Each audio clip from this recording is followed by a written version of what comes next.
ሰላም ጤና ይስጥልኝ። ይህ የአማርኛ መጽሐፍት የዩቲዩብ የትረካ ቻናል ነው። በዚህ ቻናል ዘወትር ሰኞ፣ ረቡዕ እና አርብ ምሽት 3 ሰዓት ላይ የተመረጡ የአማርኛ መጽሐፍት ትረካዎችን ወደ እናንተ እናደርሳለን።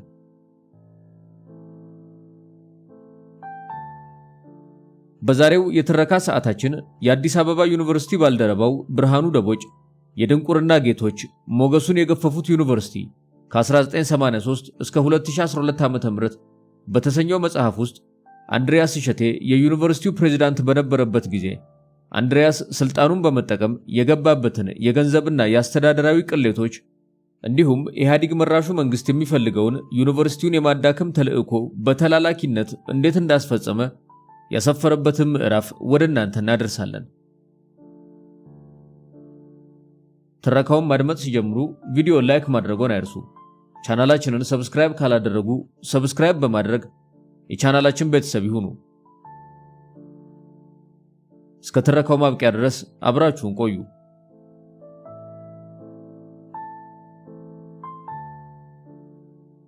የአንድሪያስ እሸቴ አስተዳደር የዩኒቨርሲቲውን ተቋማዊ ስነ ስርዓት በማጣጣልና ፖሊሲ አስፈጻሚ በማድረግ ላሳየው ትጋት ምላሹ እንዳሻው መተውና በጀት መጨመር ነበር። ከዩኒቨርሲቲው የተነጠሉ ሌሎች ተቋማት በጀት እየጨመረ በሄደበት ከ1986 ዓ.ም በኋላ እንኳን የበጀት ችግሩ እርሱ ወደ ፕሬዝዳንትነት እስኪመጣ ቀጥሎ ነበር። የአንድሪያስ መምጣት ይህንን ሁኔታ ቀልብሷል። ይህ ለውጥ ጉልህ ነበር። ከንጉሱ ጀምሮ የአዲስ አበባ ዩኒቨርሲቲ የበጀት ችግር ተቀርፎ አያውቅም። ስለዚህም አካዳሚው ለዩኒቨርሲቲው ገቢ በሚያስገኙ የማማከርና መሰል ስራዎች ላይ እንዲሳተፍ ይበረታታ ነበር። ገቢው ለዩኒቨርሲቲው አገልግሎት የሚውለው ያለምንም ማቅማማት ነበር። ችግሩ ብዙ ገቢ የሚያስገኙ ስራዎች አልነበሩም።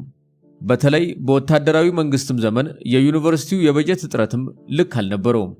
በወቅቱ የገንዘብ እጥረት ዩኒቨርሲቲውን ለማስፋፋት ብቻ አልነበረም፣ ለተማሪው የሚደርሰው አቅርቦትም ለማሟላት እንጂ። ስለዚህ ዩኒቨርሲቲው የሚያደልባቸው ከብቶች ለዚሁ አገልግሎት ይጠቀም ነበር። ተማሪዎቹ የሚመገቡበትን የዳቦ መጋገሪያም ተክሎ ያቀርብ ነበር። የ1995ቱ አዋጅ ዩኒቨርሲቲዎች የየራሳቸው ገቢ እያመነጩ እንዲሰሩ ፈቃድ መስጠቱም የገቢውን አይነት ለማስፋፋት አስችሏል። በዚህ ረገድ ዩኒቨርሲቲው ብዙ ፕሮፖዛሎች እንዲሰሩ አበረታቷል። ለየክፍሉም ገንዘብ አመንጪ ፕሮፖዛሎች እንዴት እንደሚሰሩ የግንዛቤ ማስጨበጫ ውይይት ተደርጓል። እንደ ዓለም አቀፍ የሰላምና ደህንነት ተቋም ትምህርት፣ የጤና ፕሮጀክቶች፣ የምጣኔ ሀብት ጥናት፣ ማህበራዊ ጥናት፣ አማርኛን ለውጭ ዜጎች ማስተማር፣ የቋንቋዎች ጥናት አካዳሚ፣ ፌዴሬሽን፣ የአርኪኦሎጂ ጥናትና ኢኮቱሪዝም የመሳሰሉት ክፍሎች በዚህ ረገድ ውጤታማ ነበሩ። የባጀቱ መጨመርና የገቢ እንቅስቃሴ ማደግ ስኬት ቢሆንም ያወጣጡ ዝርክርክነት ለግለሰቦቹ አስረሽ ምቹ በር ከፍቷል። የማናጀሪያል አስተዳደሩ ዓላማዬ የሚለው ብቃትን፣ ውጤታማ አፈጻጸምንና ልቀትን ነው። ይህንንም ለማሳካት ወጪ ቆጣቢ ገንዘብ አጠቃቀምና የፋይናንስ ስርዓት ይሻል። በአንድሪያስ ዘመን አፈጻጸሙ ግን በተቃራኒ ነበር። አመራሩ ገንዘብ ለሚያስገኙ ክፍሎች ልዩ ትኩረትና ክትትል ያደርግ ነበር። ይህንንም ለማሳካት ወጪ ቆጣቢ ገንዘብ አጠቃቀምና የፋይናንስ ስርዓት ይሻል። በአንድሪያስ ዘመን አፈጻጸሙ ግን በተቃራኒ ነበር። አመራሩ ገንዘብ ለሚያስገኙ ክፍሎች ልዩ ትኩረትና ክትትል ያደርግ ነበር። በእነርሱ በኩል የሚያልፈውን ሁሉ በመግባባት ለመቆጣጠርም ከክፍሎቹ ኃላፊዎች ጋር ልዩ ግንኙነትና ያልተገደበ ስልጣን ነበራቸው። እንዲህ አይነቱን ሁኔታ የሚያነሱ ሰዎች እንደ ማርች ያሉ ፕሮጀክቶች ከዩኒቨርሲቲው ገንዘብ የሚያስወጡ ለተለያዩ የኃላፊዎች ፍላጎት እንደ ልዩ ጎተራ እንደተገለገሉበት ይጠቅሳሉ። በ1998 ዓ.ም የጸረ ሙስና ክፍል የተወሰኑ ክፍሎች አሰራርን ለማስጠናት ሙከራ አድርጎ ነበር። የጥናቱን ውጤት ለማዳበር የዩኒቨርሲቲው ማህበረሰብ ተወካዮች በተገኙበት ውይይት ተካሂዷል። በውይይቱ የተረጋገጠው ሙስናው በሁሉም ዘርፍ መኖሩ ነበር። ይሁንና ችግሩን ለማጋለጥ ወይም ለማረም እርምጃ አልተወሰደም። እንደውም ካዝናውን የተቆጣጠሩ የአስረሽ ምቹ ምንደኞች በፕሬዝዳንቱ አካባቢ ተሰብስበው በግላጭ መምነሽነሻቸውን ቀጥለዋል። ፕሬዝዳንቱና ግብረ አበሮቹ በታወቁ ቡና ቤቶች ከፍተኛ ገንዘብ ሲያጠፉ ክፍያውን የዩኒቨርሲቲው ካሸሪ ቦታው ድረስ ሄዶ እንዲከፍል ይደረግ ነበር። ጥሬ ብር ከዩኒቨርሲቲው ወስዶ ሀብት ስለማከማቸቱ ማንም ሲያማው ባይሰማም ባልተገደበ ስልጣን በዙሪያው ካሉ ጋር በየምክንያቱ ከዩኒቨርሲቲው ቋት በሚወጣ ገንዘብ መዝናናቱ ግን ገሃድ ነው። በቀጥታም በጎንም ሰዎች ስለዚህ ነገር አፋቸውን ሞልተው ከሱ በኋላ እንደመጣው አይነት እንዳልሆነ ይመሰክራሉ። በዙሪያው የሰበሰባቸው የዲያስፖራ ቡድን ባህሪያትም ለዚህ እንዳመቸ ይነገራል። ቡድኑ በተደጋጋሚ የሚዝናናባቸው በአዲስ አበባ ከተማ ውስጥ የታወቁ ቦታዎች ነበሩ። በአዘቦት ቀናት ከሚደጋገሙት መካከል ራቅ ካሉት እንደ ፖስታ ቤት አካባቢና ደንበል ፊት ለፊት ኦሎምፒያ አካባቢ ያሉት ቦታዎች ይጠቀሳሉ። ለዩኒቨርሲቲው ቀረብ ከሚሉት ደግሞ እዚያው ዩኒቨርሲቲው 5ኛው በር አካባቢ ያለና 4 ኪሎ ደግሞ ጆሊ ባር ዋናዎቹ ናቸው። እነዚህ ቦታዎች ላይ የተጠጡ መጠጥ አይነቶች፣ የተከፈለው ክፍያ መጠንና የተሰሩት ስራዎች ሁሉ በሹፌሩም በሂሳብ ከፋይም በደጅ ጠኞችም በሌሎችም በነጋታው ዩኒቨርሲቲው ድረስ መጥቶ ይወራል። ከዚያማ ተጨማምሮ ተቀናንሶና ተቀባብቶ ይሰራጫል። አንዳንዶቹ ድርጊቶች ተደረጉም አልተደረጉም በዚያ መጠን በዩኒቨርሲቲው ውስጥ ጉዳይ ሆነው መስፋፋታቸው ከግል ሕይወት አልፎ የዩኒቨርሲቲውን መንፈስን እየጎዳና ክብር እያሳጣ መናናቅን ያጭር ነበር። ከገንዘቡም በላይ ሰው የሚገርመው በየቀኑ በዚያ ደረጃ ለመዝናናት ጊዜ ሞልቶ የተረፋቸው መሆኑን ነበር። ቡድኑን በተለያዩ ጊዜያት የተለያዩ ሰዎችን ቢቀላቀሉትም የተወሰኑት ግን መደበኛ ነበሩ። አስረሽ ምቹ በውጪ የተወሰነ አልነበረም። አንዳንዴ የዩኒቨርሲቲውን ቅጽር ግቢ ራሱን ወደ ዝሙት ማዕከልነት ሊቀይሩት የሚቃጣቸው ጊዜ እንዳለ እንደ ቁም ነገር ይወራል። ከወሬዎቹ ሁሉ የሚሰቀጥጠው ከፍተኛ የዩኒቨርሲቲ ውሳኔዎች ይወሰንባቸዋል በሚባሉ የፕሬዝዳንት ቢሮዎችና ወንበሮች መርፌና ክር ይኮንባቸው ነበር የሚለው ሐሜት ነው። የኢሜል ልውውጦችም ይህንኑ መንፈስ አመላክተዋል። ያ ታሪካዊ መንበረ መንግስት፣ ያ የዕውቀት መንበር አለቦታቸው ሲደረጉ የሚናቁ ድርጊቶች የሚያስተናግዱበት ጊዜም ነበር። ነገሩን ሳይወዱ በግዳቸው ድርጊቶቹን ለሚያዩት የጽዳት ሰራተኞችና ጸሐፊዎች የየዕለት ውሏቸውና ጨዋታቸው ማጣፈጫ አድርገውት ነበር። በተማሪዎች ላይ የሚደርሰው ጾታዊ ትንኮሳ የአሉባልታው አካል ነበር። አንድ ዲያስፖራ በተደጋጋሚ በተማሪዎች ላይ ያደረሰውን ትንኮሳ ለማድበስበስ የተሞከረው በዚሁ መንፈስ ነበር። ሰውየው የፕሬዝዳንቱ ዘመድና በፖለቲካ ሳይንስ ትምህርት ክፍል ውስጥ እየሰራ በነበረበት ጊዜ ከዩኒቨርሲቲ መምህር የማይጠበቁ ነገሮችን በግላጭ በማድረግ የሚታወቅ ነበር። በጠራራ ፀሐይ ሰክሮ ክፍል ውስጥ ከመግባት ጀምሮ ሌላ መምህርን ከክፍል ለማስወጣት አምባጓሮ በመፍጠር ይታወቃል። ሴቶች ተማሪዎችን ክፍል ውስጥ እስከ መተናኮስ የደረሰ ነበር። ይህንን ጉዳይ መረራ ጉዲና የኢትዮጵያ ታሪክ ፈተናዎች በተሰኘው መጽሐፋቸው ከገጽ 224 እስከ 226 ድረስ አትተውታል። የትምህርት ክፍሉ ሊቀመንበር ለኮሌጁ አቅርቦ በኮሚቴ ተጣርቶ እንዲባረር ቢወስንም ያለ ሥራ ደሞዝ እየተከፈለው እንዲቆይ ተደርጓል። የሰውየው ጋጠወጥነት ግን ገደብ ስላልነበረው ወደዚያው ያልተገባ ተግባሩ በመመለሱ ምክንያት ቀጥሎ በመጣው የክፍሉ ሊቀመንበር ተባሯል። ከዚህም በኋላ የኢትዮጵያ ባለስልጣናትን በዲግሪ ወደ አንበሸበሸው የግል ዩኒቨርሲቲ ሄዷል። በአጠቃላይ በዩኒቨርሲቲ ውስጥ የታየው አስረሽ ምቹ ልክ አልነበረውም። ከዩኒቨርሲቲው አልፎ በወቅቱ በአዲስ አበባ ከተማ የእርቃን ዳንስ ጭፈራ ቤቶች ውስጥ ተገኙ ከተባሉት የመንግስት ባለስልጣናት መካከል አንደኛው የዩኒቨርሲቲው ፕሬዝዳንት መሆኑ በጋዜጣ እስኪጻፍ አስደርሷል። ነገሩ እውነት ሆነም አልሆነ የዩኒቨርሲቲው ስም ስለሚነሳበት ሁኔታ ማስረጃ ትቶ አልፏል። እንዲህ አስተዳደሩ በሙስናና አስረሽ ምቹ እየተተቹ ባሉበት ወቅት ማህበረሰብ ውስጥ በተለይ 3 አዝማሚያ ይስተዋል ነበር። አንደኛው በግልም በቡድንም በመሞዳሞድ የዕለት ጥቅሙን ለማስጠበቅ ብቻ የሚጥረው ነበር። በዚህ ውስጥ ሊመደቡ የሚችሉት ከአንድሪያስ አመራርና የዕለት ጥቅም ክበብ ጋር በርቀትም በቅርበትም የተነካኩ ነበሩ። አንዳንዶቹ የአስረሽ ምቹ ስብስብ ቋሚና አልፎ አልፎ ድምተኛ ነበሩ። አሊያም ከዛ ስብሰባ ጋር በሚያቀራረባቸው ሁነኛ ሰው ምክንያት ለተለያዩ ጉዳዮች የታጩ ነበሩ። ከመካከላቸው ከራሳቸው አልፎ ለሌሎች ደጋፊዎቻቸው የውጭ ጉዞ ዕድሎችና የውጭ ትምህርት ዕድሎች ማመቻቸት አቅም ነበራቸው። ሁለተኛውም በአንድሪያስ ዙሪያ በመኮልኮል ባይሆንም ጥቅሙን ያስቀደመ ቡድን ነበር። ይህ ቡድን ትኩረቱ ሁሉ ከውጭ እንዴት ጥቅም እንደሚያገኝ ማስላት ላይ ነበር። የዩኒቨርሲቲውን ጉዳይ እርግፍ አድርጎ ትቶ እየተስፋፋ ከነበረው የከፍተኛ ትምህርት እንዴት የራሱን ጥቅም እንደሚያስፋፋ ሲያስብ ሲያሰላስልና ቀንና ሌሊት ያለ እረፍት ሲተጋ የሚውል ነበር። አባላቱ ዩኒቨርሲቲ ውስጥ ላለው ስራቸው ፋታ አያገኙም። ተማሪዎች የታረመ የተተቸ ወረቀታቸውን አይደለም የጥናታቸውን ርዕስ ለማጽደቅ ሰውየውን ለማግኘት ሊቸግራቸው ይችላል። በአጠቃላይ እነዚህ ቁጥራቸው ዩኒቨርሲቲ ውስጥ ይሁን እንጂ በዩኒቨርሲቲ ውስጥ የማይኖሩ የማይሰሩ የሚመስሉ ነበሩ። እነዚህ ዩኒቨርሲቲ ውስጥ ያሉ ከዩኒቨርሲቲው ውጪ የሆኑ ለስሙ ብቻ የሚፈልጉት ናቸው። ሶስተኛው ቡድን ወጥ አይደለም፣ ግን ያሳያቸው ከነበሩት ባህሪያት መካከል አንዱ ዩኒቨርሲቲውን የራሴ ብሎ የሚያስብ ከዩኒቨርሲቲው ውጪ ማሰብ የማይችል የዩኒቨርሲቲው አመራር ግን በተለያየ ምክንያት ፈርጆት የማያስጠጋው ባይተዋር ነበር። አንድሪያስ እሸቴ ወደ አመራር ሲመጣ ገና መስራት በሚችሉበት እድሜያቸው ራሳቸውን ከዩኒቨርሲቲው በጡረታ ያገለሉ ነበሩ። ስለዚህም ከላይኛው በተቃራኒ የዩኒቨርሲቲው ሳይሆን በዩኒቨርሲቲው የሚገኝ ነበር። በዚህ ቡድን ውስጥ አንዳንድ ከዚህ በፊት ራሳቸውን ያገለሉ አንጋፋ መምህራን ሊተካኩ ይችላሉ። የዚህ ቡድን ሌላው ክፍል ደግሞ ምን ቢፈጠር የማይሞቀው የማይበርደው እድሜውን ቆጣሪ ብቻ ነበር። በአጠቃላይ ብዙሃኑ ማህበረሰብ አስተዳደሩን በንቀትና በጥላቻ ትቶ ራሱን ባይተዋር አድርጎ መኖር የመረጠ ይመስላል። ይህም ሁሉም በየራሱ መንገድ አንድሪያስ እሸቴ ዩኒቨርሲቲውን ጓዳው እንዲያደርገው እንደተውለት ያስቆጥራል። በዚህ ጊዜ የንቅዘቱ ደረጃ በጣም በተደራጀ መንገድ ገንዘብ ማሸሽ ደረጃ ላይ አልደረሰም ነበር። እዚህም እዚያም የተወሰኑ ሰዎች ለፍጆታ መሸመቻ በሚያደርጉት ነገር ላይ የተወሰነ ነበር። ፕሬዝዳንቱ ደስ ካለው ለሹፌር የተለየ ክፍያ ሊያስከፍለው ይችላል። ከ12ኛ ክፍል በላይ ያልዘለቀ የትምህርት ዝግጅት ብቻ የነበረውን ሰው የግቢውን የአይሲቲ ዝርጋታ እንዲመራ ሊያደርግ ይችላል ወዘተ።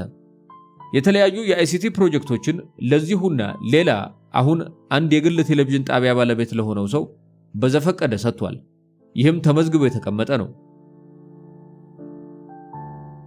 በፊውዳልነት የተከሰሰው የዩኒቨርሲቲው ማህበረሰብ ከአንድሪያስ አመራር ዲሞክራት አስተዳደር ቢጠብቅ አይደንቅም።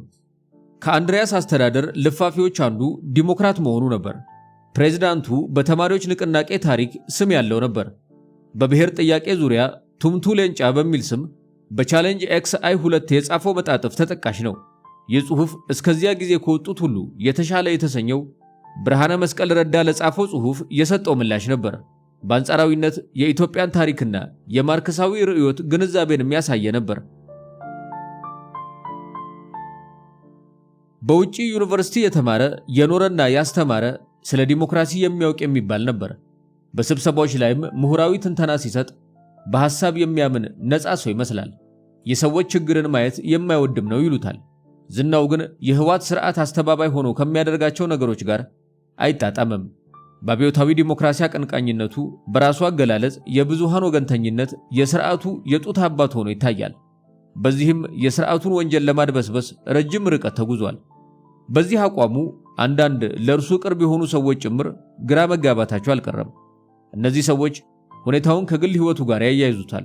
አንዱ እንዲህ ራሱን ይጎዳ የነበረ ሰው ወደ አገሩ ተመልሶ በንጉሥ አከል ክብር ታጅቦ በመኖሩ የህይወት ዘይቤውን አድርባይነት ቢያደርግ አይደንቅም ይላሉ። ዩኒቨርሲቲው አጠገብ ያሉት ዲያስፖራዎች የእርሱን ሐሳብ ከመደገፍ ያለፈ ጥልቀትም ፍላጎትም አልነበራቸውም።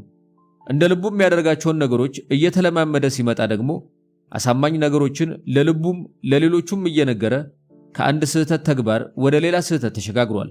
ውሎ ሁሉ ከመሰሎቹ ወይም ስህተቱን ከማይነግሩት ጋር ነበር። ይተቹ ለነበሩ ነፃ ጋዜጦችም ያልተገባ ንቀት ነበረው።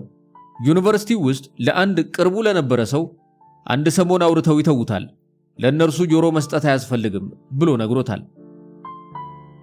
ለሸገር 100.1 FM የምጸጸትበት ጉዳይ የለም ማለቱም ካፈርኩ አይመልሰም ብቻ ሳይሆን ስለ ዲሞክራትነቱ የሚነገረውን ኩሽትነት ያረጋግጣል።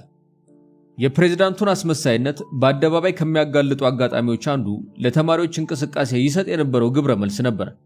አንዱ አጋጣሚ በ1995 ዓ.ም በተማሪዎች የተነሳ አመጽ ነበር። በዕለቱ ስለ ምክንያቱና ሂደቱ በአሜሪካን ራዲዮ ቪኦኤ ሲጠየቅ በዩኒቨርሲቲ ውስጥ ምንም ነገር እንዳልተፈጠረ ሸምጥጦ ክዷል። የካቲት 1997 የእሬቻን በዓል አስመልክቶ ከተዘጋጀ የባህል ፌስቲቫል ጋር በተያያዘ በአዘጋጆችና በታዳሚው መካከል በተነሳ ጸብ ያሳየው ባህሪም ሌላ ማሳያ ነበር። በወቅቱ ባመጹት ተማሪዎች የኬኔዲ ቤተ መጻሕፍት መስታወትና የሌሎች ሕንፃዎች መስኮቶች ተሰባበሩ። ክስተቱ እጅግ አጸያፊ ብቻ ሳይሆን በዩኒቨርሲቲው ታሪክ የመጀመሪያው ነበር። ተማሪ ምን ቢያምጽ ሕንፃ አጥቅቶ አያውቅም፣ ያውም ቤተ መጻሕፍትን። ከ1993 ጀምሮ ግቢውን በየጊዜው የሚወሩ ፖሊሶች ነበሩ።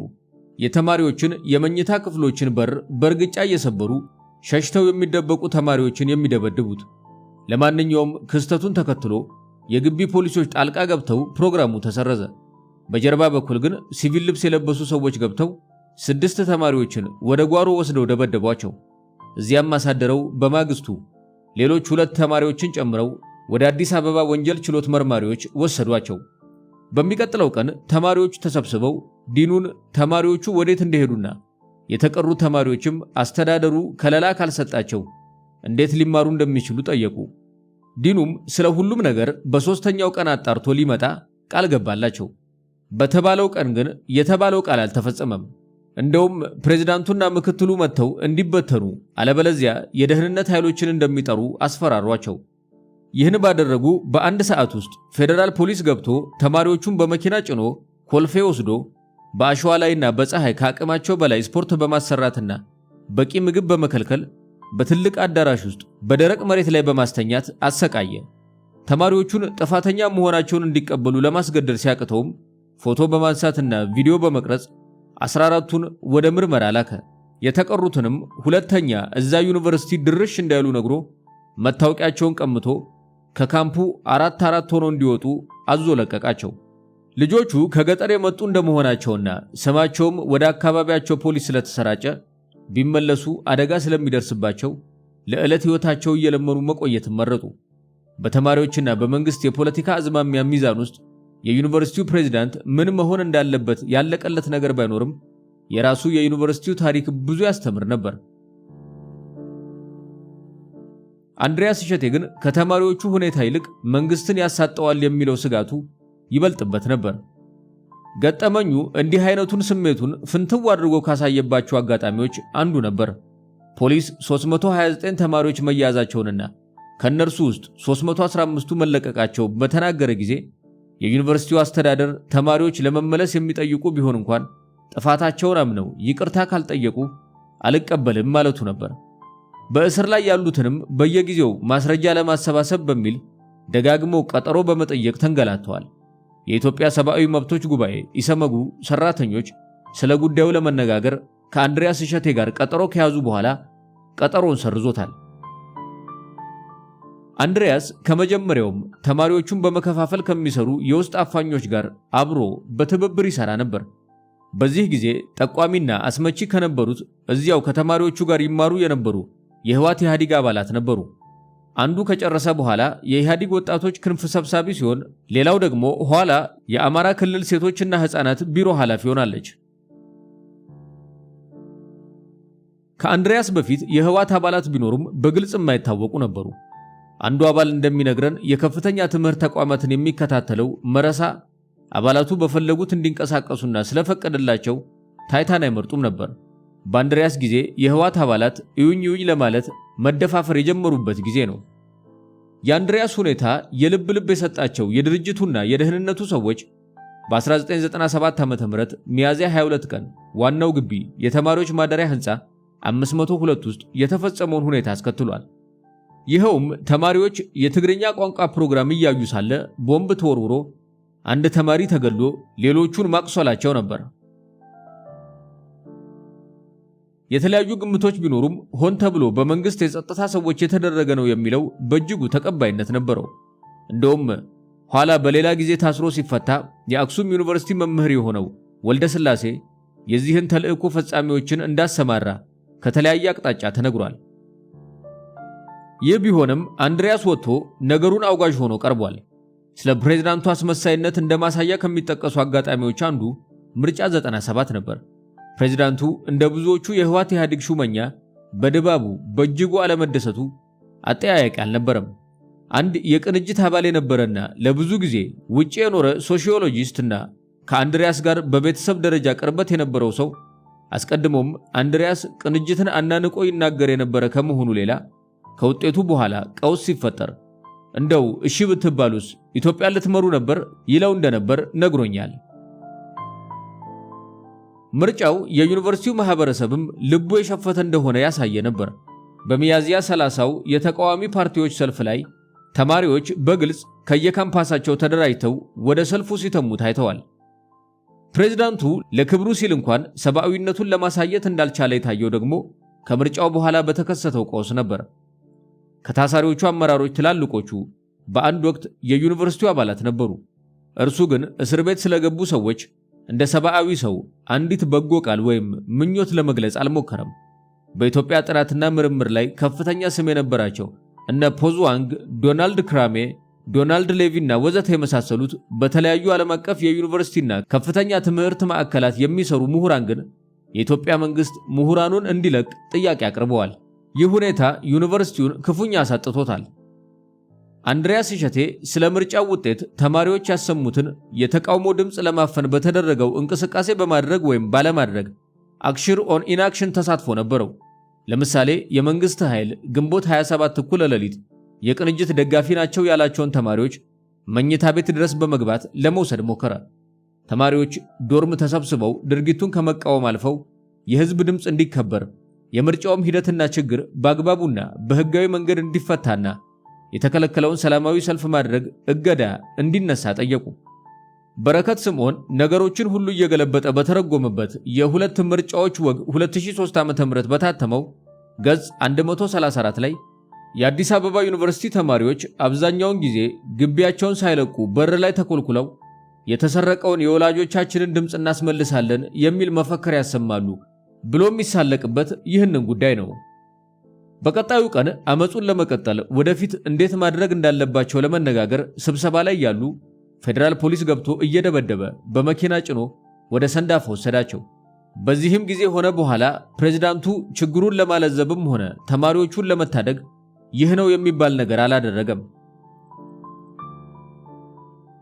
ባየ ኢማም በመጽሐፉ እነርሱን ለማስጣል ነበር የኮተቤ መምህራን ትምህርት ኮሌጅ ተማሪዎች መንገድ ይዘው ተማሪዎቹን በመደገፍ ሲጮሁ ፖሊስ ተኩሶ አንድ ተማሪና አንድ የአካባቢው ሴት ልጅ የገደለው። በሚቀጥለው ቀን ቀሪዎቹ ተማሪዎች የታሰሩት እንዲለቀቁ በመጠየቅ ተቃውሟቸውን ስለቀጠሉ ተጨማሪ ግጭት ተፈጠረ ይለናል። ይህም ወደ ሌሎች ሁለተኛ ደረጃ ትምህርት ቤቶችና የከተማው አካባቢዎች ተስፋፍቶ በግጭቱ በርካታ ሰዎች ሞቱ ወይም ተጎዱ። ከምርጫው ጊዜም በኋላ ከፖለቲካዊ ጉዳይ ውጪ ለሆነ ሁኔታም ነፃ አመራር ለመስጠት ሲሳነው ታይቷል። ከንጽህና ጋር በተያያዘ በ2000 ዓ.ም አንድ ሙስሊም ተማሪ ክፍል ውስጥ እያለ ሕይወቱ አለፈች። ችግሩ የምግብ መመረዝ ነው ተባለ። አስክሬኑም ለተጨማሪ ምርመራ ወደ ሆስፒታል ተወሰደ። ይህም በሙስሊሙ አማኞች ዘንድ ሃይማኖታዊ ተቀባይነት ስላልነበረው ችግር ፈጠረ። የተበላሸውንና ጥራት የጎደለውን አገልግሎት አስመልክቶ የረሃብ አድማም ተጠራ። ይሁን እንጂ ተማሪዎች በብሔርና በሃይማኖት ተከፋፍለው ስለነበር መማር በሚፈልጉና አመጹን መቀጠል በሚፈልጉ መካከል ግጭት ተፈጠረ። እንደተለመደው በዚህም ጊዜ በየሰበቡ ፌደራል ፖሊስ ገብቶ ተማሪዎችን እንዲደበድብ ከመፍቀዱ ውጪ ችግሩን በተቻለ መጠን በሰላማዊ መንገድ ለመፍታት ሲጥር አልታየም።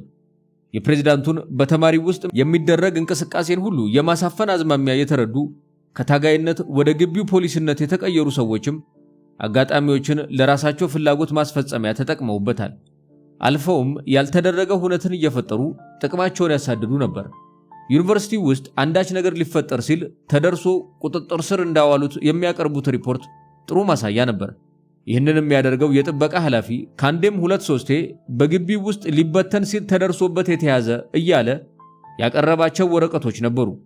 ኋላ ሰውየው ወረቀቱን የሚያመጣው ራሱ እያባዛ መሆኑ ተደርሶበታል። ሰውየው እንዲህ ራሱን ለአንድሪያስ ጭንቀት ታዳጊ አድርጎ እያቀረበ ሞገስ አግኝቶ ነበር። ስለዚህ ጥቅሞችን የሚያገኝና ቢሮ እንደ ልብ የተከፈተለት ነበር። አንድሪያስ እንደሚባለው ዲሞክራት ላለመሆኑ ብዙ ማሳያዎች አሉ። በ1997 ዓ.ም ዩኒቨርሲቲው ግቢ ውስጥ ፎቶ ማንሳትና መቅረጽ፣ ድምፅ መጠቀም ክልክል እንደሆነ የሚገልጽ ማስታወቂያ በግላጭ እስከ መለጠፍ ደርሶ ነበር። በዚሁ ዓመት መጨረሻ አመጹ እየተበራከተ ሲመጣ የዩኒቨርሲቲው አስተዳደር መምህሩን አስተያየት ለመጠየቅ ሰብስቦ ነበር። በወቅቱም በዩኒቨርሲቲው የሚታዩት ችግሮች በሀገሪቱ ከሚታየው ከፍተኛ የፖለቲካ ችግር ጋር የተያያዘ እንደሆነ ተገልጾለታል። አጠቃላይ የሀገሪቱ ችግር መፍትሄ እስከሚያገኝ ድረስም ዩኒቨርሲቲ ውስጥ በንግግርም በሐሳብም ተጠንቅቆ መኖር እንደሚገባ፣ ነገር ግን ይህ ለነጻ አስተሳሰብና የአካዳሚ ነጻነት አደጋ እንደሆነ ተገልጾለታል። እስከ ምርጫ 97 ድረስ ዩኒቨርሲቲው ሐሳቡን ማንሸራሸር አስመልክቶ ይህ ነው የሚባል እንቅስቃሴ አላደረገም። ከረፈደም በኋላ ቢሆን የተቀበለውንና በምርምር የተረጋገጠ ዕውቀትን መፈለግ ከሆነው ቋሚ ተልዕኮ ባሻገር የአካዳሚ ማህበረሰቡ በህዝቡ ጉዳይ የሚደረግ ምክክርን የማበረታታት ኃላፊነት አለበት በማለት የገለጸውን እውነት ያስቀመጠው ምርጫውን ተከትሎ ቀውስ ሲፈጠር ነበር። የምክክሩን ሐሳብም አመንጪ ግን የዩኒቨርሲቲው ምክትል ፕሬዝዳንት መሐመድ ሐቢብ ነበር። ምክንያቱ ደግሞ ከሰኔው ግጭት በኋላ ስለ ዲሞክራሲ ቅድመ ሁኔታዎች አለባውያኑንና ውጤቱ ላይ የምር ውይይት መደረግ እንዳለበት ሁኔታው በመገፋፋቱ ነበር። በዚህ መሰረትም ህዳር 1998 ጀምሮ እስከ 2000 ዓ.ም ድረስ በጎተና ፍሬድሪክ ኤበርት ሽቱፍተንግ እርዳታ ተካሄደ። በውይይቱ የቀረቡ ሐሳቦች ህዳር 2002 ዓ.ም በመጽሐፍ መልክ ታተሙ። ሐሳባቸውን ያቀረቡ ሰዎች አመራረጥና የተንሸራሸረው ሐሳብ ቅኝት ግን ከሞላ ጎደል ለቀውሱ መፈጠር የህዝብ ለዲሞክራሲ ዝግጁ ያለ መሆን እንደሆነ የሚያስመስል ነበር። ከዚህ ውይይት በኋላ ነበር በእነዚሁ ድርጅቶች ረጅነት ዩኒቨርሲቲው በዘመናዊነት ላይ ያደረገው ውይይት የተካሄደው። በአንድሪያስ አመራር ዩኒቨርሲቲው በግልጽ ርዕዮተ ዓለማዊ ሐሳብ ልዩነት የሚቀነቀንበትና ውይይት ወይም ክርክር የሚደረግበት መድረክ አለመሆኑን፣ ዩኒቨርሲቲ ውስጥ ያለው ክፍፍል ብሔር ላይ ያተኮረ አሊያም ስልጣን ላይ ያለውን በመደገፍና አለመደገፍ የተወሰነ ነበር። በእርግጥ የሐሳብ መንሸራሸሩን ሁኔታ ባይፈቅድም በኢትዮጵያ ፖለቲካ ታሪክ ውስጥ በዚህም በዚያም ወገን ሆነው የተፎካከሩ ሰዎች በአንድ ላይ ሆነው የሚሰሩበት ሁኔታ ግን አልከለከለም ነበር። ስለዚህም በዩኒቨርሲቲው ውስጥ ከጊዜ ወደ ጊዜ የህወሓት ኢህአዴግ ካድሬዎች ቁጥር እየጨመረ ቢሄድም ከተረፈ ኢህአፓና ኢሰፓ እስከ ቅንጅት ያሉ ኦብኮ ያሉ የፖለቲካ ጡረተኞችና ፖለቲከኞችንም ይዟል። እስቲ ከተረፈ ኢህአፓዎች ጀምረን ከተለያዩ ፖለቲካዊ አመለካከቶች የመጡ ሰዎችን ለምሳሌነት ያህል እንጥቀስ። ብዙዎቹ ተረፈ ኢህአፓዎች ድምጻቸውን አጥፍተው የጡረታ ጊዜያቸውን እየተጠባበቁ ወይም እያራዘሙና እያሳደሱ ይኖራሉ። እንደገቡ መንግስትን ሲያገለግሉ ነበሩ ያሏቸውን ከማባረራቸው በተጨማሪ በተለያዩ ምክንያቶች ከቀድሞ መንግስት ጋር እያያያዙ ያባረሯቸው አሉ። በ1985 ዓ.ም ፕሬዝዳንቱን አለማየሁ ተፈራን ያሰሩት የቀበሌ ሊቀመንበር የነበረበትን ጊዜ ሰበብ አድርገው ነው። በዚያው ዓመት ካባረሯቸው 42 መምህራን ጋር ሊያባረሯቸው ስማቸውን ይዘው የነበሩት ዝርዝር ውስጥ በኢሰፓ አባልነታቸው ብቻ አጋጣሚውን ተጠቅመው ያባረሯቸው ነበሩ። በተለይ ወታደራዊ መንግስት ርዕዮተ ዓለም ጉዳይ ኃላፊ የነበረው ሽመልስ ማዘንጊያ ከመንግስት ለውጥ በኋላ እስሩን ጨርሶ በተከታታይ የሁለተኛና ሶስተኛ ዲግሪውን ተምሮ በዩኒቨርሲቲው ውስጥ ቀርቶ እንዲሰራ ተፈቅዶለታል።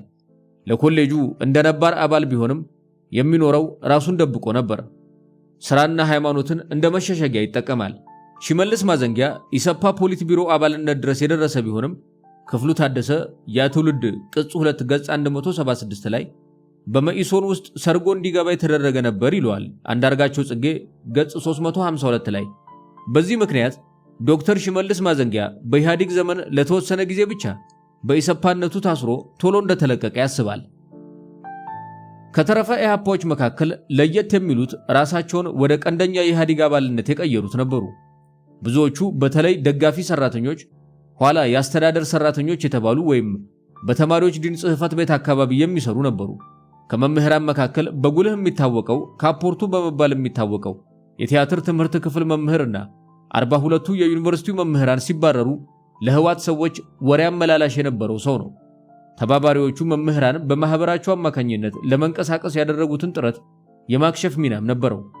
እነርሱ ከተባረሩ ከዓመታት በኋላ ደግሞ አዲስ መምህራን ማህበር ለመመስረትና መጽሔቱን ለማንቀሳቀስ አስተባባሪ ሆኖ ነበር። ይህ ማህበር ከ15 ዓመት በኋላ የተመሰረተ ሲሆን በኢህአዴግ እስትንፋስ የሚተነፍስ ነበር። አመራሮቹ ከመነሻቸውም የህወሓት ኢህአዴግ ካድሬዎች ነበሩ። ከዋና ዋናዎቹ መካከል ራሱ ካፖርቱ የጋዜጠኝነት መምህራን የነበሩ ከመምህራን ትምህርት ክፍል ተፈናቅለው ሌሎች ክፍሎች ሊቀበሏቸው ያልወደዷቸውና መሰሎቻቸው ነበሩ። ሰዎቹ ማህበሩን የአዲስ አበባ ዩኒቨርሲቲ ዞን መምህራን ማህበር የአዩ ዞመማ በሚል ስም የመምህራን ማህበር አባል አድርገው አስመዘገቡት።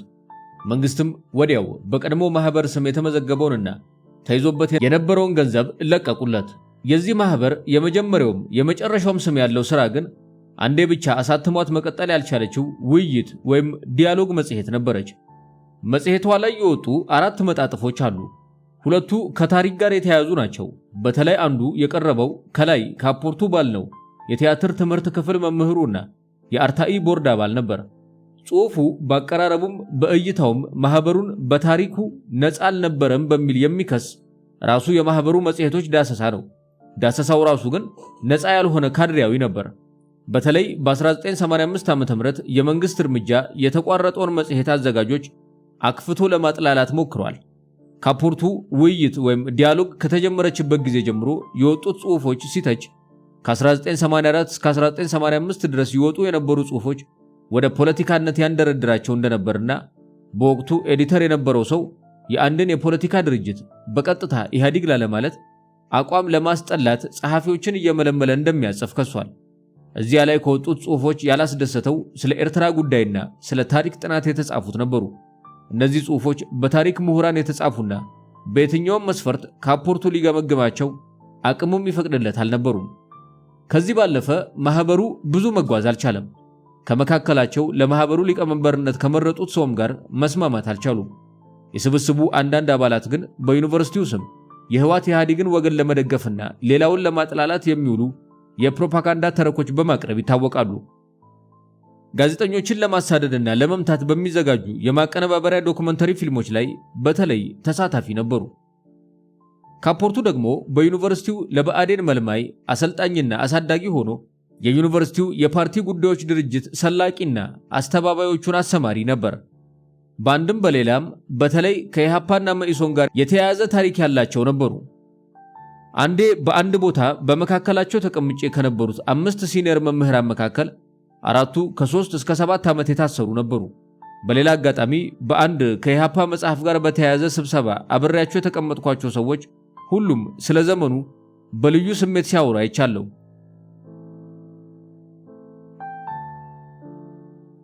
የተወሰኑት በዚያ የእልቂት ዘመን ከተፈጁት የተረፉና በእስር ካቆያቸው መካከልም ወደ ዩኒቨርሲቲው አቀንተው በዩኒቨርሲቲው ውስጥ እስከ ፕሮፌሰርነት ደረጃ የደረሱ ነበሩ።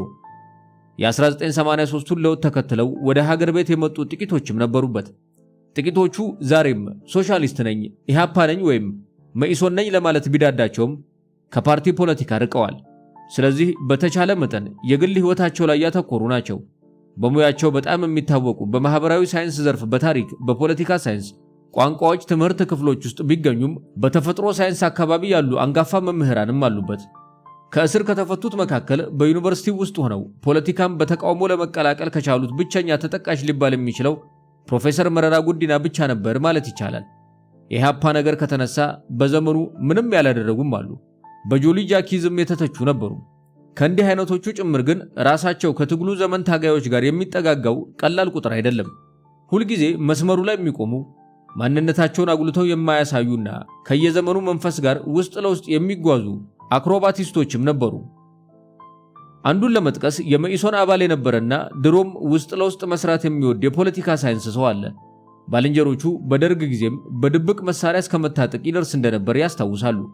በትልቅ ብሔራዊ ፕሮጀክት ውስጥ አማካሪ ሆኖ ይሰራል።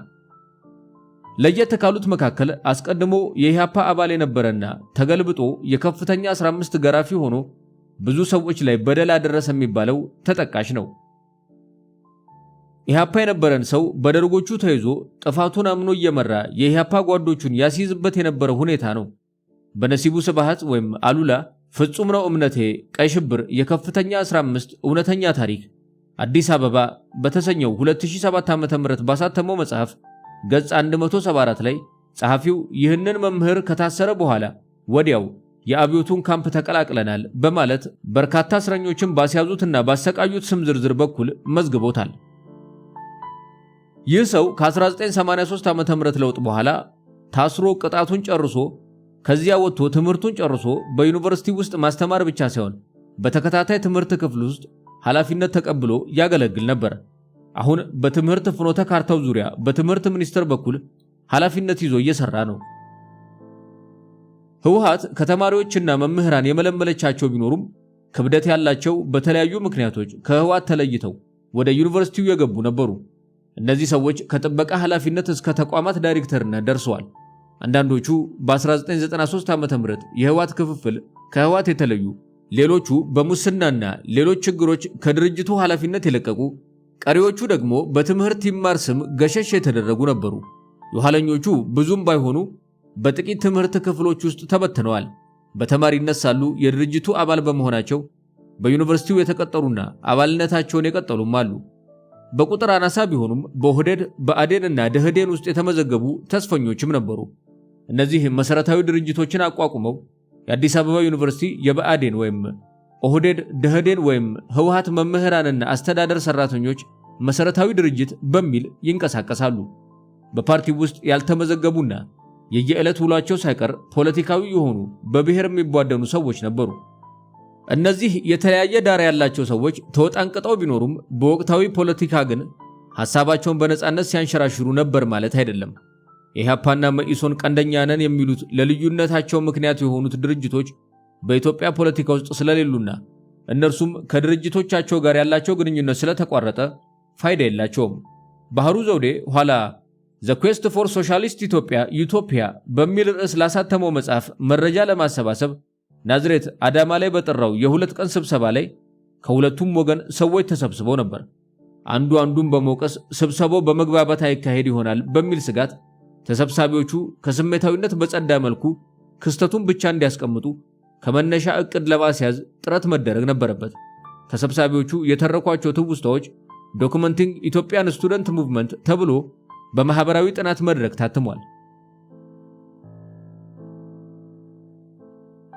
አልፎ አልፎ ግን ግለሰባዊም ሆነ ተቋማዊ ግንኙነታቸው ዙሪያ በሚያደርጉት እንቅስቃሴ የተቀበረው ነገር እንደሚያገረሽባቸው ምልክቶች ነበሩ። ለዚህ አንድ ጥሩ ማሳያ አዲስ አበባ ዩኒቨርሲቲ ፕሬስ ባሳተመው የህይወት ተፈራ ታወር ኢን ዘ ስካይ መጽሐፍ ዙሪያ የተፈጠረው ግርግር ነበር። ነገሩ እንዲህ ነው።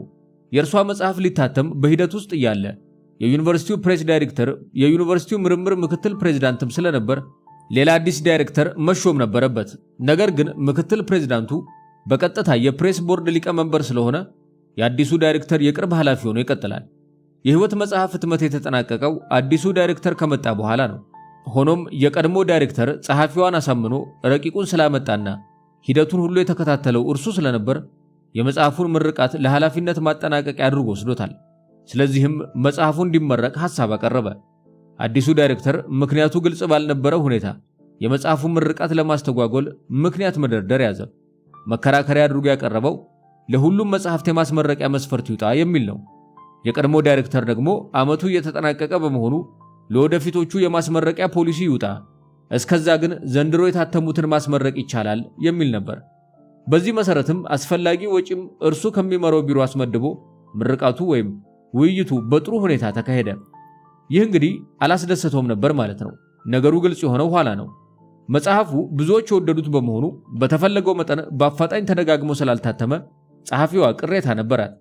ስለዚህ የመጽሐፉን የአማርኛ ትርጉም በግሏ ስታሳትም ቀውስ ተፈጠረ።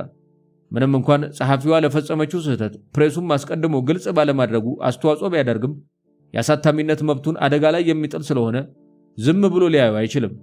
ስለዚህም ለጸሐፊዋ ድርጊቱ ስለሚፈጥረው ኪሳራ ማሳወቅ፣ ጉዳዩንም የዩኒቨርሲቲው ኃላፊዎች እንዲያውቁት ማድረግ ተገቢ ነበር። ጸሐፊዋን በቅጡ ሳያነጋግሩ አጣድፎ መክሰስ ግን ምክንያታዊነት አልነበረውም። የፕሬሱ ቦርድም በነገሩ አልተነጋገረበትም። በእንዲህ አይነት ሁኔታ በቀጥታ ወደ ፍርድ ቤት ክስ ተገባ። ክሱ እየተካሄደ ሳለም ጉዳዩን ቦርዱም ተመለከተው። ከዚያም ባለማወቅ የሰራችው እንደሆነ ታሳቢ ተደርጎ ቦርዱ ይቅርታ እንድትጠይቅ ይመክራል። በዚህ መሰረት ያስገባችውን የይቅርታ ጥያቄ ግን ዳይሬክተሩ መልሶ እርሷ ላይ ጉዳት ለማክበድ ለሕግ ክፍሉ አሳልፎ ሰጠ። ይህ አስደንጋጭ እርምጃ አጠቃላይ ድርጊቱ የፕሬሱን ስም ብቻ ሳይሆን ዩኒቨርሲቲውንም የሚያጎድፍ እንደሆነ ለመምከር ቢሞከር አልሰማ አለ። ስለ ጉዳዩ በዝርዝር የሚያውቁ አንዳንዶች ግን ሁኔታውን በመኢሶንና በኢሃፓ መካከል እንደተደረገ ትግል አድርገው ለማየት ዳድቷቸዋል። ሌላውን ትተን ይዘቱም ይህንን የጀርባ ምክንያት የሚደግፍ አልነበረም። መጽሐፉ የኢሃፓ መስዋዕትነትን ቢያሳይም ስህተቱንም አጉልቶ የሚያመላክት ስለነበር በመኢሶን ትርጉም ያን ያህል በጠላትነት የሚፈረጅ አልነበረም። ስለዚህ አዲሱን ዳይሬክተር እንዲመረምር ያደረገው ከድርጅታዊ ስሜት ግለሰባዊ ክብር ነበር ማለት ይቻላል። በተረፈ ግን ሁሉም በሚባል ደረጃ ወቅታዊውን የሀገር ሁኔታ ትተው ገንዘብ በመሰብሰብ ላይ አተኩረዋል። ከምርጫ 97 በኋላ በዩኒቨርሲቲ ውስጥ በተቃዋሚነት የሚንቀሳቀሱ የብሔር ፖለቲከኞች ገነዋል። ለብሔር ፖለቲከኞቹም ቢሆን በተቃውሞ መልክ ሲሆን ምህዳሩ ክፍት አልነበረም። ይህንን ፕሬዝዳንቱም እንደማይታገስ ከመረራ ክስ እንገነዘባለን።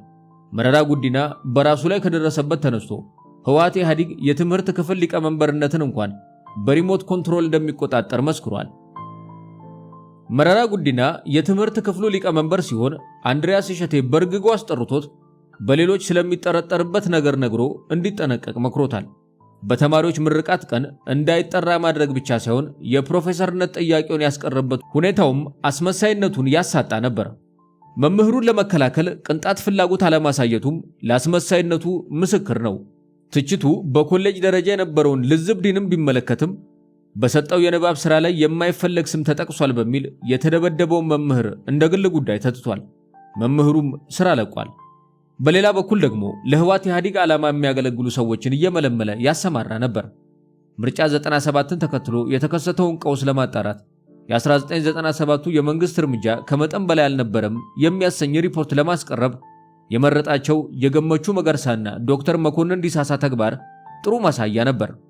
እነዚህ ሰዎች በአንትሮፖሎጂና በቋንቋ ክፍሎች ውስጥ የነበሩ ነባር መምህራን ናቸው። አንዱ አፍቃሪ ህወሓት ኢህአዴግ ሲሆን ሌላኛው ደግሞ አፍቃሪ ኦነግ ነበር። ከህወሓት ኢህአዴግ ተፈጥሮ አንጻር እርሱ የሚጠፈጠፈው ኮሚሽን ነፃና ገለልተኛ ለመሆን እንደማይችል ይታወቃል። ቢያንስ ግን ከዩኒቨርሲቲው የተመረጡ አባላት እንጥፍጣፊ ሐቅ ይኖራቸዋል ተብሎ ይጠበቅ ነበር። ማጣራቱ ሲጀምር የኮሚቴው አባላት ችግሮቹ ደረሱ በተባሉበት አካባቢዎች መረጃ አሰባሰቡ። በውጤቱም የብዙ ሰዎችን ግድያ ብቻ ሳይሆን ሆን ተብሎ በአነጣጣሪ መሳሪያ ዜጎች ግንባራቸውና ደረታቸው እየተመታ እንደተገደሉ ተረጋገጠ። የኮሚቴው አባላት ሪፖርቱን ሲያዘጋጁ በተደጋጋሚ ውይይትም ሁኔታው አፍጦ አግጦ የሚታይ በመሆኑ እርምጃው ከመጠን ያለፈ ነው የሚል ድምዳሜ ላይ በድምፅ ብልጫ ተደረሰ። ነገር ግን ለምክር ቤቱ የሚቀርበው ሪፖርት እርምጃው ተመጣጣኝ እንደሆነ የሚያትት እንዲሆን ከበላይ ትዕዛዝ መጣ። ይህንን ጣልቃ ገብነት የተቃወሙ የመጀመሪያውን ሪፖርት ይዘው ከሀገር ተሰደዱ። እነዚህ ሰዎች በህወሓት ኢህአዴግ ፍርድ ቤት አስተዳደር ላይ የሚሰሩት ዳኛ ፍሬ ህይወት ሳሙኤልና ዳኛ ወልደ ሚካኤል መሸሻ የተባሉ ናቸው። ከመከለሱ በፊት የተዘጋጀውን ሪፖርትና ሌሎች ሰነዶች ይዘው ከሀገር ለቀው በመውጣት ለዓለም ህዝብ ያጋለጡ ናቸው። በትዕዛዙ መሰረት የተከለሰውን ሪፖርት ኮሚሽኑን ወክለው ከዩኒቨርሲቲው ወደ ኮሚቴው የገቡት ሰዎች ለምክር ቤቱ አቀረቡ። በራሱ በኢህአዴግ መዋቅር ስር ስልጣን የነበራቸው እንኳን ሊክዱት ያቃታቸውን ለዩኒቨርሲቲው አባላት ህሊና አለመክበዱ አነጋጋሪ ነበር። ይህም የዩኒቨርሲቲውን ስም ያጎደፈ ነበር። ሰነዱን ይዘው ሀገር ጥለው የተሰደዱ ሰዎች በገንዘብ ደረጃ ዩኒቨርሲቲ ውስጥ እናስተምራለን ከሚሉት የተሻለ ኑሮና ስልጣን ነበራቸው። የሥርዓቱን ተፈጥሮንም በሙያቸው አማካኝነት በቅርብ የሚረዱ ነበሩ። ክስተቱ ብሔራዊና አነጋጋሪ ከመሆኑ ባሻገር ከግለሰቦቹ ህይወት በአንዱ ላይ የፈጠረው ተጽዕኖ በተለይ ሊነሳ ይገባል።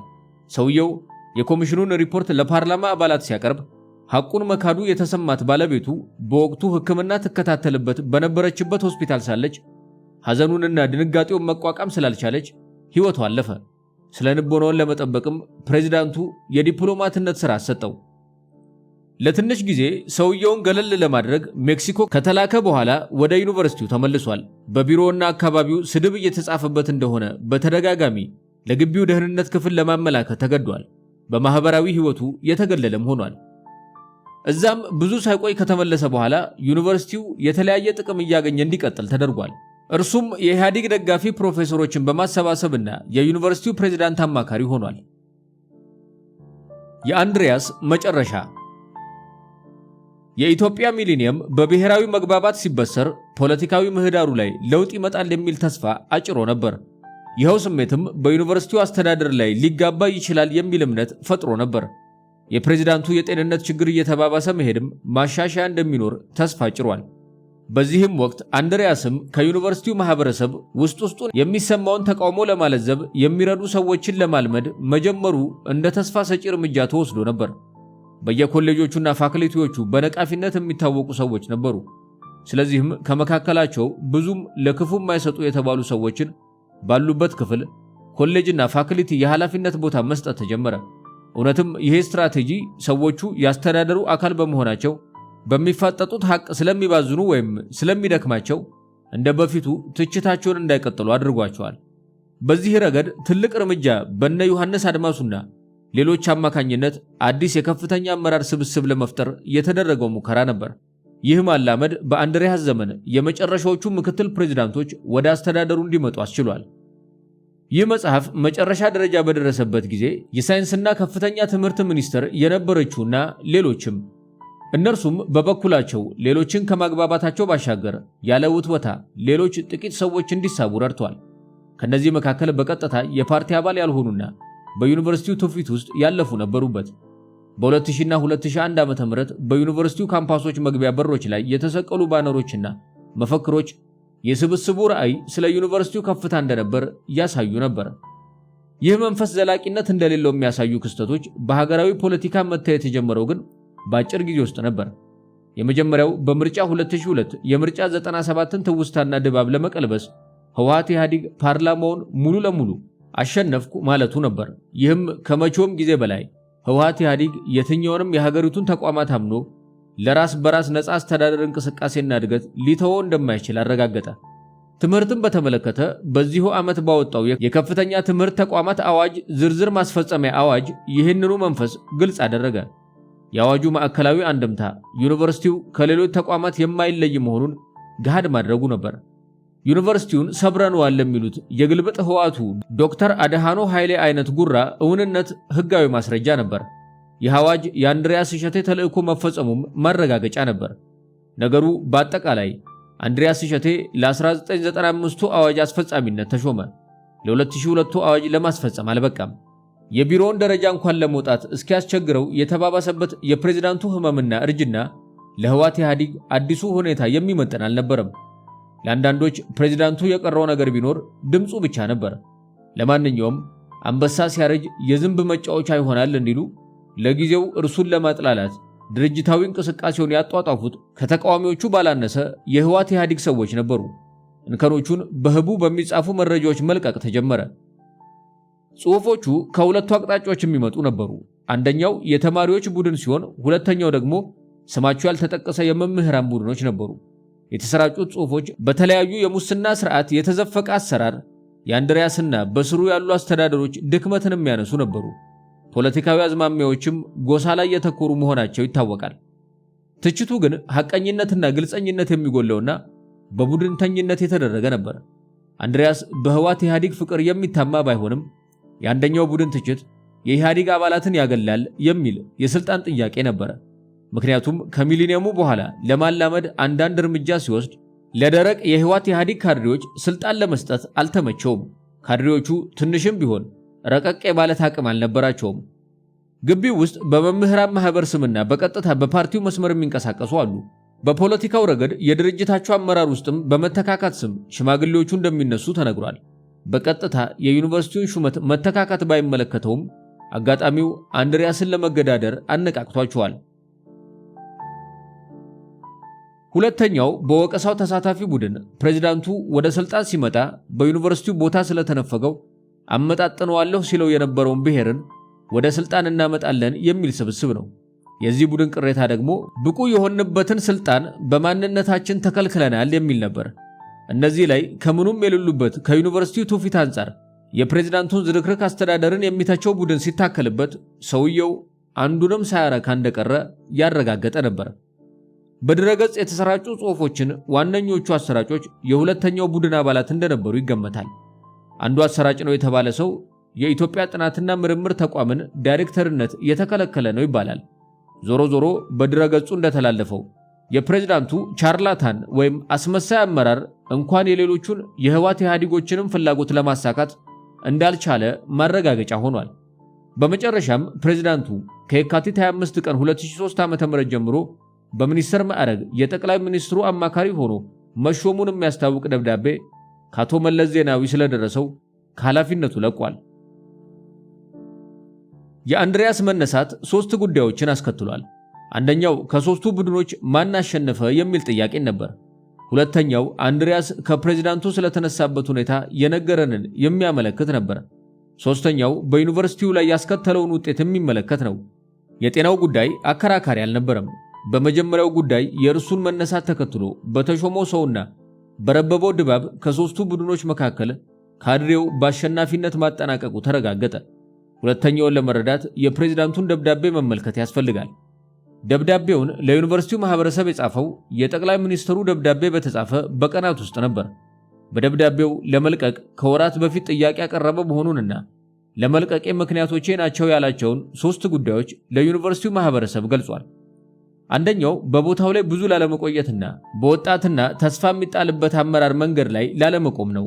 ሁለተኛው ብዙ የግል ስራዎቹን በተለይ የጽሑፍ ስራውን ለተጨማሪ ጊዜ እያራዘመ ላለመቆየት ሲሆን፣ ሶስተኛው የጤናውን ሁኔታ ማባባሱ ነበር።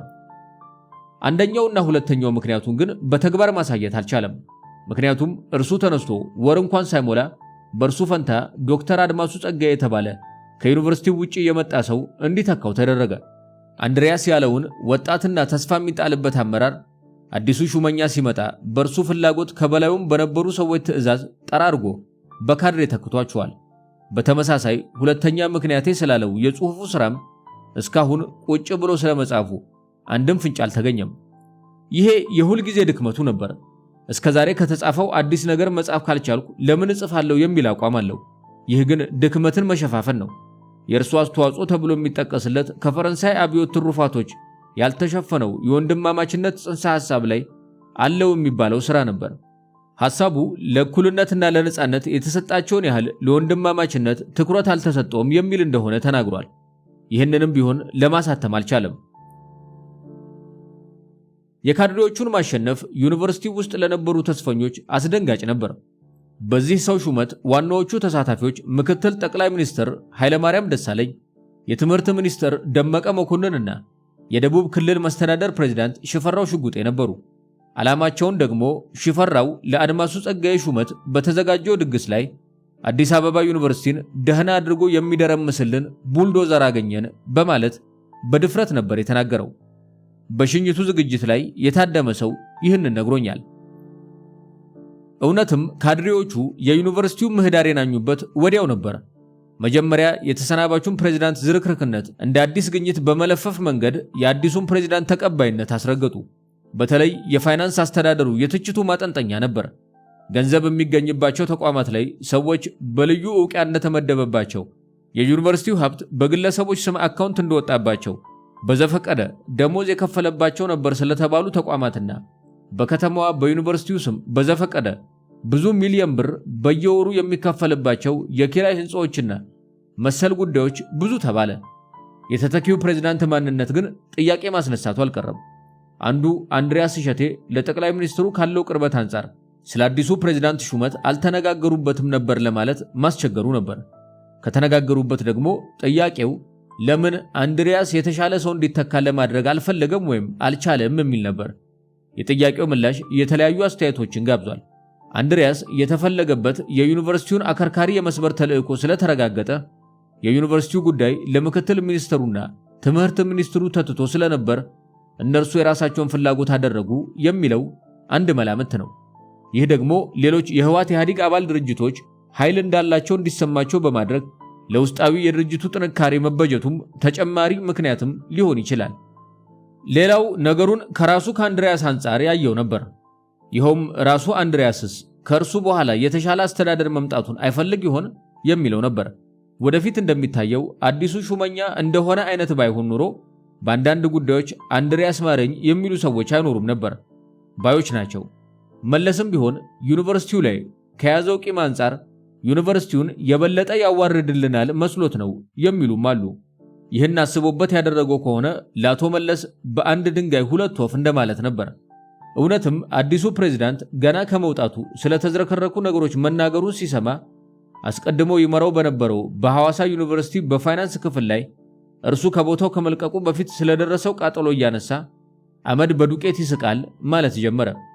አዲሱ ሹመኛ ከትላልቅ የክልሉ ባለስልጣናት ጋር በነበረው የቀረበ ግንኙነትና በየዓመት በዓሉ እስከ አዲስ አበባ ድረስ ስለሚልካቸው ድልብ ከብቶች ዜና ከሐዋሳ እስከ አዲስ አበባ ተጉዞ እየተነሳ ስለ ሰውየው ፊውዳላዊ ባህሪ በብዙ ተተረበ። በአጠቃላይ በተተኪዎች መንገድ ላይ ላለመቆም የሚለው ምክንያት አያስኬድም። እንኳንና የፕሬዝዳንትነቱን የምክትል ፕሬዝዳንትነቱን ቦታ እንዲይዙ ያላስቻለ መተካካት ነበር። ስለዚህ የነበሩት ምክትል ፕሬዝዳንቶች አንድ በአንድ ተነሱ። የአካዳሚክ ጉዳዮች ምክትል ፕሬዝዳንት የነበረው ተካልኝ ወልደ ማርያም ለምሳሌ በዩኒቨርሲቲ ውስጥ ረዘም ያለ ቆይታ የነበረውና ራሱ አዲሱ ሰውዬም ለተወሰነው ጊዜ ሊጠቀምበት ይፈልገው ነበር። በሌላ በኩል በኃላፊነቱ ጊዜ የፖለቲካው ክፍል በቀጥታ በአካዳሚ ጉዳዮች እንዳይገባ የተለያዩ ዘዴዎችን በመጠቀም ተከልክሏል ብለው የሚያስቡ የድርጅቱ አባላት አልተደሰቱበትም። ፖሊሲውን እንደወረደ ከመተግበር ይልቅ ማሻሻያዎችን ሲያፈላልግ መባጀቱን አልወደዱለትም። ፖለቲካዊ ውሳኔዎችን ለማለዘብ ካደረጋቸው ጥረቶች አንዱ የሞጁላራይዜሽን አተገባበር ነበር።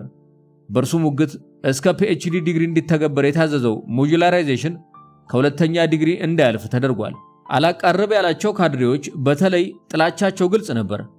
እርሱን የተካሰውና የተተካበት ሁኔታ ደግሞ ከአዲሱ ፕሬዝዳንት ሹመት ቀጥሎ መጻኢውን የዩኒቨርሲቲውን ዕጣ ፈንታ ቁልጭ አድርጎ አሳይቷል። የአካዳሚ ጉዳዮች ምክትል ፕሬዝዳንት ሹመት እንዴት ህወሓት ኢህአዴግ ከብሔርም ወርዶ ከቀበሌምና መንደሩ ዘመድ ፍለጋ ውስጥ እንደገባ ያሳየ ነበር። በዋናው ፕሬዝዳንት ሹመት የደቡቦቹ ሚና ጎላ ያለ እንደነበር ሁሉ በምክትሎቹ ለውጥ ደግሞ ኦህዴድ በአጠቃላይና የጁነዲን ሳዶ ሚና በተለይ ከፍተኛ ነበር። አዲሱ የዩኒቨርሲቲ ቦርድ ሰብሳቢና የሲቪል ሰርቪስ ሚኒስትር የጁነዲን ሳዶ ቡድን በኦህዴድ ውስጥ ሰሞነኛ አመራር ነበር። እዛው ኦህዴድ ውስጥ የእርሱና የአባዱላ ገመዳ አመራር አርሰናል፣ ሰፋካለም፣ ባሌና አሪሲ ቢኤ በሚል ምህጻረ ቃል ይታወቃል። በዚሁ ቀመርም በዩኒቨርሲቲ ውስጥ በጁነዲን ሳዶ ምርጫ ጄሎ ኡመር ሆነ። በዚህ ቀመር የተሾመው ጄሎ ኡመር ለዩኒቨርሲቲው በታሪኩ የመጨረሻው ደካማው የአካዳሚክ ጉዳዮች ምክትል ፕሬዝዳንት ነበር። ገና ከጠዋቱ ስለማንነቱ ግልጽ ለስልጣኑ ማጽደቂያ ያደረገው የሞጁላራይዜሽን ትግበራ ነበር። በጉዳዩ ዙሪያ በተጠራ ስብሰባ አለቆቹን ለማስደሰት የተቻኮለ ትዕዛዝ አስተላልፎ ነበር። በዚሁ ዘዴ ፊንላንድ የተማረ የትምህርት ባለሙያ መጀመሪያ ስለሚያስፈልገው ጥልቅ ዝግጅት ጠቆመ። የእርሱን ጥቆማ ተከትሎም ሌሎች በፍርሃት ዝም ብለው የነበሩ መምህራን አስተያየት ሰጡ። ማስተማሪያዎቹ ሞጁሎች በዝርዝር ሊዘጋጁና መምህራኑም ስለሚያስፈልጋቸው ስልጠና ጠቁሟል። ተሰብሳቢው በጭብጨባ የደገፈው ብቻ ሳይሆን እንደ ሕክምና ኮሌጁ አይነቶቹም አሰራሩ የሚፈጥርባቸውን እክል አስረዱ። ጄሎ ኡመርም ቀድሞ አስተያየት የሰጠውን ሰው ጠርቶ አሳመጽክብኝ ብሎ አስፈራርቶታል። በአጠቃላይ አዲሱ ሹመት በተጨባጭም ጁነዲን ሳዶ በ1983 ዓ.ም ኢህአዴግ ወደ አዲስ አበባ ቢገባም እስካሁን ድረስ ግን አዲስ አበባ ዩኒቨርሲቲ አልገባም በማለት ያማረረበትን ሁኔታ ከፕሬዝዳንት አንድሪያስ እሸቴ አስመሳይ አስተዳደር ወደ አድማሱ ጸጋዬ የግላጭ ካድሬያዊ አስተዳደር መለወጡን ያበሰረ ነበር። ጁነዲን ሳዶ ይህንን ንግግሩን ያደረገው በ2003 ዓ.ም ለዩኒቨርሲቲ መምህርነት ለተመለመሉ አዲስ ተመራቂዎች ባደረገው ንግግር ላይ ነበር።